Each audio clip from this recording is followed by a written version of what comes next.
Chaque jour, Charles et Carole vous présentent la leçon de l'école du sabbat.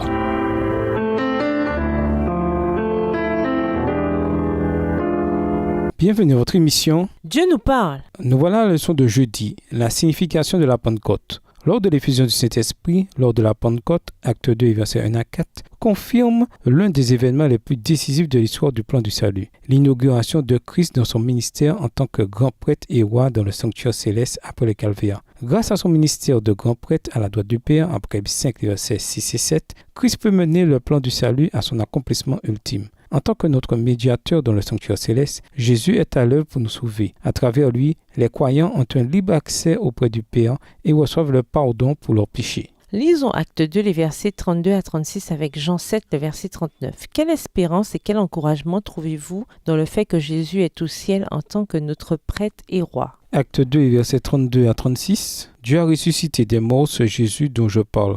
Nous en sommes tous témoins. Ensuite, il a été élevé pour siéger à la droite de Dieu. Et maintenant, comme Dieu l'a promis, il a reçu du Père l'Esprit Saint et il a répandu sur nous. C'est là ce que vous voyez et entendez. En effet, David, lui, n'est pas monté au ciel, mais il a dit, « Le Seigneur a dit à mon Seigneur, viens siéger à ma droite, jusqu'à ce que j'aie mis tes ennemis comme un escabeau sous tes pieds. » Voici donc ce que tout le peuple d'Israël doit savoir avec une entière certitude. Dieu a fait Seigneur et Messie ce Jésus que vous avez crucifié. Jean 7, le verset 39. En disant cela, il faisait allusion à l'Esprit que devaient recevoir plus tard ceux qui croiraient en lui. En effet, à ce moment-là, l'Esprit n'avait pas encore été donné parce que Jésus n'était pas encore entré dans sa gloire. L'exaltation de Christ dans le sanctuaire céleste a été suivie par la descente du Saint-Esprit sur les disciples. Apocalypse 5, verset 6 mentionne les 7 esprits qui sont envoyés par toute la terre. Comme nous l'avons vu dans une leçon précédente, les 7 esprits dénotent la plénitude de l'activité du Saint-Esprit dans le monde.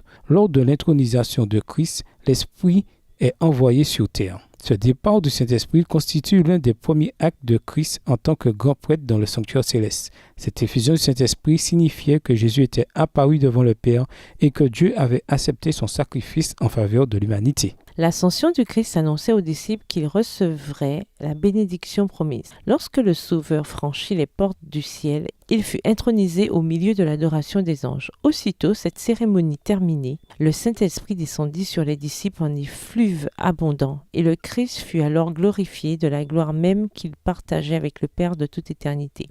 Par l'effusion de la Pentecôte, le ciel révélait que le règne du Rédempteur avait commencé. Selon sa promesse, le Saint-Esprit descendait sur ses disciples pour témoigner qu'il avait reçu toute autorité sur la terre et dans les cieux en tant que sacrificateur et roi et qu'il était loin de son peuple. Texte tiré du livre Conquérant Pacifique au chapitre 4 à la page 36 écrit par Ellen G. White. Lisez Hébreux 4, verset 16 et Hébreux 8, verset 1.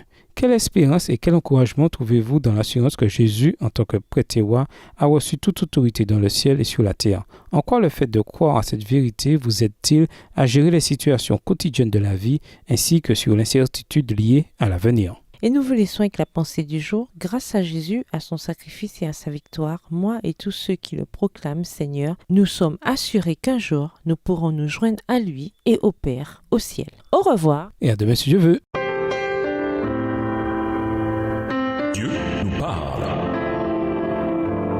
Chaque jour, Charles et Carole vous présentent la leçon de l'école du sabbat.